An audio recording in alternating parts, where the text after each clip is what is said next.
Quote from the longtime agent of Jordan saying, I really liked LeBron, but I think if Jordan had cherry-picked what teams he wanted to be on and two other superstars, he would have won 15 championships. I just thought that was very unfair and a little beneath David Falk for a number of reasons. And so we can't have revisionist history, and we all want to. I know that ain't who I think it is. But, the big three thing has never really worked. And you say, well, what happened in Miami? That wasn't really a big three. Again, the cherry pick, I've discussed that. The two other superstars,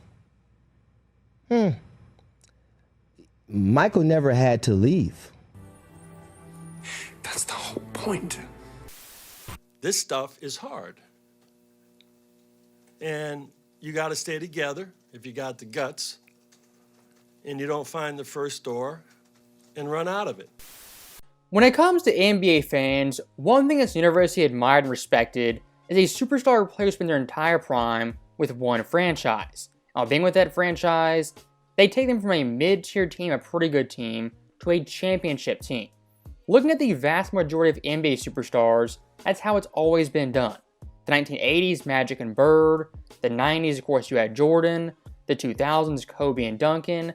Then in the 2010s, 2020s, guys like Curry, Jokic, as well as Giannis. Players who opt for that route to win championships, in the end, they get much more respect, as guys like Kevin Durant, LeBron James, Kawhi Leonard, and James Harden, to name a few, are essentially mercenaries hunting for titles on super teams and cherry-picking their own rosters.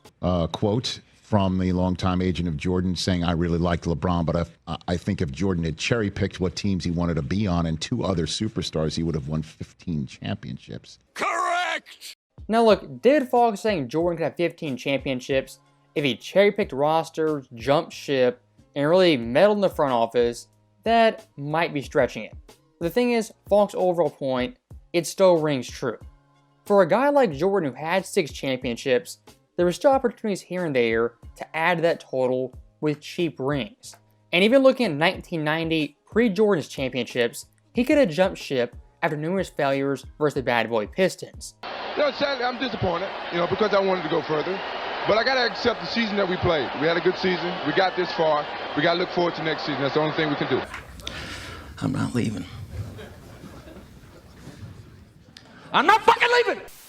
Michael Jordan in 1990 and LeBron James in 2010, they were in eerily similar spots. But a guy like Jordan stuck it out, stayed with the team. LeBron James jumped ship, said, I'll take the easy way. Move this man!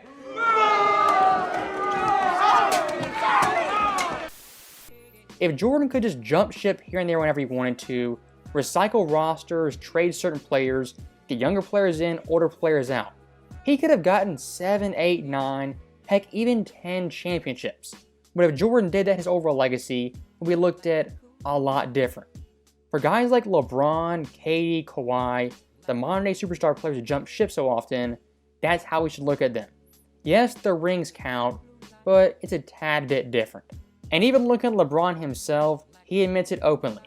If he didn't join the Big Three Heat, he would have 2 less championships. To show how dominant he would have been in Miami, saying, damn right, I still would be. I'm chosen. Ain't nothing changing that. Maybe less rings. What did you just say? Nothing changing that. Maybe less rings. LeBron, I'm not so sure. Had you not gone to Miami, how do I make a compelling case? And I can argue any case before the Supreme Court. How do I make a case that he's a top 5 player if he doesn't go to Miami? So that right there is LeBron's biggest cheerleader, Shannon Sharpe, saying what everyone knows. LeBron James' path to winning championships, he needed the Heat and he needed to form super teams. The exact same thing with Kevin Durant. For someone like Jordan, he didn't need that and he didn't do that. That's why his path to his rings is 10 times more impressive. And looking back at David Falk's comments, the one guy who got really upset, really rattled by the truth, was indeed Rich Paul, LeBron's right-hand stooge. David Falk said something the other day about LeBron cherry picking. I just thought that was very unfair and a little beneath David Falk for a number of reasons. And so we can't have revisionist history, and we all want to just determine who's the GOAT and who's the best. I know that ain't who I think it is. We can't have revisionist history. Flashback. The big three thing has never really worked. And you say, well, what happened in Miami? That wasn't really a big three. Now, stopping that right there very, very quickly, Rich Paul in this clip, just super, super ironic. He wants fans, media members, David Falk, to stop revising history. In case you guys missed it, Rich Paul just a couple of weeks ago said LeBron's Big Three Heat, they weren't a super team. If anyone's revising history, it's Rich Paul, LeBron James, and the entire Klutch Sports enterprise. And again, when you look at that, right? Again, the cherry pick, I've discussed that. The two other superstars, Michael never had to leave. Michael's never been the underdog in any finals. Not one time. What you just said is one of the most insanely idiotic things I have ever heard. So stopping Rich Paul right there, being the lead LeBron spokesman, the lead LeBron whisperer, this guy is just terrible at his job. In response to David Falk's comments calling out LeBron James or cherry-picking teams, what does this guy do off the jump? He says verbatim, Michael never had to leave. Rich Paul, who are you arguing for? Are you pro-LeBron or pro-Jordan? Because that right there ends the entire debate. Yes, Michael Jordan never had to leave. LeBron left not once, twice, but 3 separate times, and still has 4 championships to MJ's 6. Now, Rich Paul having that self-own, he actually kind of catches himself, stops for a second, the gears are turning, says, I have to pivot, change my tactics, get a new argument. And what does he go to right away? A classic LeBron fan line. Well, you know, Mike in the finals was never the underdog. Oh my God, who the hell cares? And to add one thing there very quickly about being favored versus being the underdogs, I mean, there's pressure on both those teams. But honestly, being the favorite, much more pressure on you to get the job done. And looking at Jordan, when he was favored, had the higher seed, he was a perfect 24-0. LeBron James, his career, has lost 5 times with home court advantage. So saying Jordan was never the underdog, always the favorite, honestly means nothing, as looking at LeBron's career, even the NBA Finals has lost when favored. An unlikely playoff run capped off by Dallas upsetting LeBron James, Dwayne Wade, and the favored Miami Heat. You lose!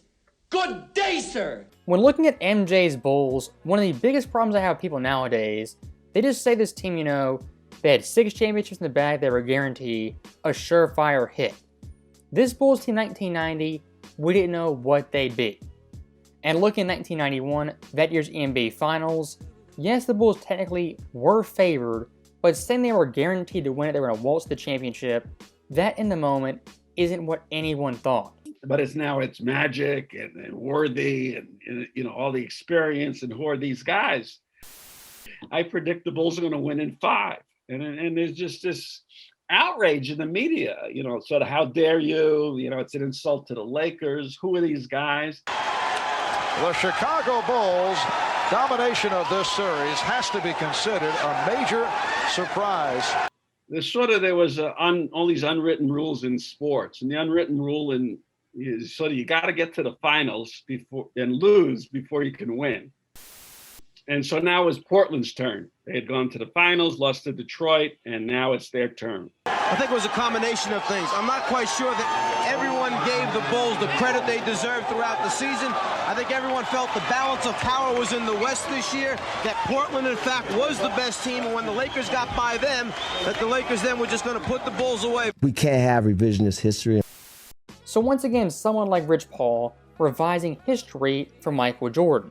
As Sam Smith right there had a very good pulse on the Bulls, as was the entire NBA in 1991. And according to him, Mike Fratello, really the entire NBA consensus, the Bulls in 91 were a very good team, but a surefire hit to win the title. Even looking at 1993, the Bulls, coming off 2 straight championships, being fatigued, lagging, winning 3 straight titles is a very tall task. And playing Phoenix that series, it was dead even. Then 1998, an even harder three-peat. The Bulls, yes, fatigued, they were tired, had won 2 straight titles. But at this point, they were also old. MJ winning 98 and 93 And heck, even 91, those series going into it, it was a toss-up. And if you want to say Jordan's Bulls were the favorite, I mean, honestly, I kind of believe you. They had Michael Jordan, the guy who in the finals did not lose. When you have LeBron James 2012 playing the Thunder, a young KD, young Westbrook, even younger Harden, and they're not favored to win that series, ask yourself, why is that? Because LeBron James 4 straight years had choked in the NBA playoffs. If LeBron hadn't folded versus Dallas in 2011 at 2012 finals, they'd have been easily favored. So right here, Jordan in a very weird way, being penalized for being too good, whereas LeBron James kind of given a cushion and booster seat for failing numerous times leading up to that year's finals. Michael never had a 24-hour, 365 news cycle. He never had shows built strictly to criticize him. People made millions of dollars criticizing LeBron James. That was their entire job. And when you talk about the difficulty of it all, Michael played for Dean Smith, Michael played for Phil Jackson, and Michael had Jerry Krause. Are you really retarded? So stopping Rich Paul right there, the typical LeBron fan sob story, you know it's the king versus the world LeBron on his own, he has no coach, GM, sidekick, heck, no superstar teammates. The constant LeBron James sob story just comes off as pathetic and whiny, and it's very off-putting. And what does Rich Paul do yet again? You know, the media hates LeBron James, it's so negative, so against him, everyone hates LeBron. This right here is the epitome of being a diva. LeBron James, the media, yes, he has critics. His biggest critic being Skip Bayless back in the early 2010s. But now look at the NBA media. How many guys hate LeBron, bash him on a regular basis? It's few and far between. The guys who ride LeBron James, prop him up, that number is greater than ever. Guys like Nick Wright, Shannon Sharp, Colin Cowherd, Broussard, Perkins, the number of LeBron supporters in the media, it's bigger than ever. And compared to LeBron haters, they outnumber them probably 10 to 1. And still LeBron James, he's the victim. Rich Paul is crying and whining on his behalf. I can't take it anymore. And looking at Paul's second comment, well, you know, Jordan, he had Dean Smith, Phil Jackson, Jerry Krause. Yes, Rich Paul, we know. But again, using context. 1991, who was Phil Jackson? A second-year head coach who was unproven.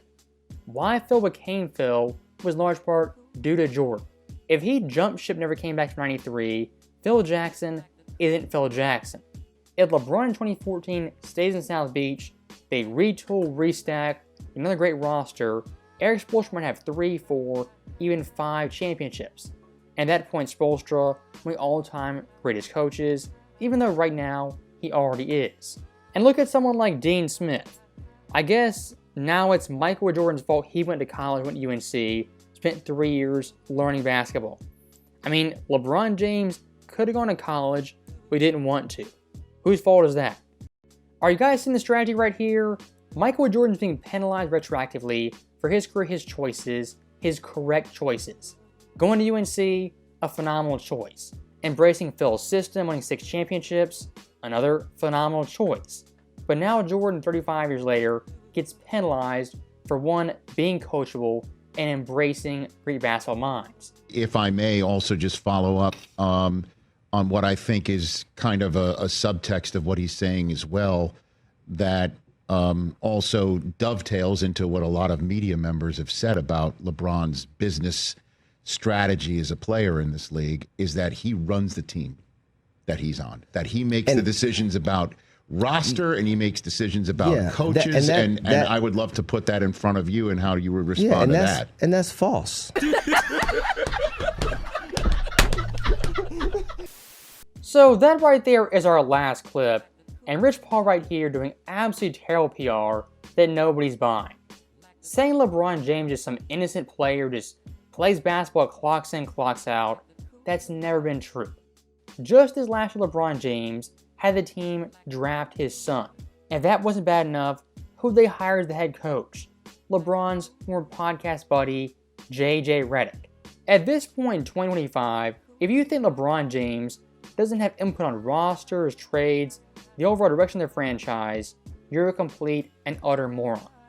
Rich Paul running PR for LeBron James is being so transparent. In the long run, it actually hurts LeBron James, because Rich Paul the individual is completely unlikable.